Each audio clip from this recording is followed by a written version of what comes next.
Drugi mi iz kola maše, kaže ovako, si ti ono? Rekao, ja sam familijo, ja im isto mašem, ćao, ćao. Sad će da vidimo, da ćemo da pogodimo ovaj put. Da skrene mamu ti jebem, samo da se izvučemo odavde, čekaj ću te stuc.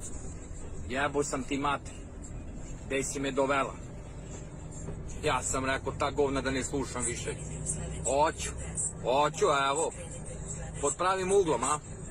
I bem li ti familiju ko te napred? Hoću bre, kako neću. Ako? Da mene apse zbog tebe mamu ti jebem. Kako ću te tresnem u beton?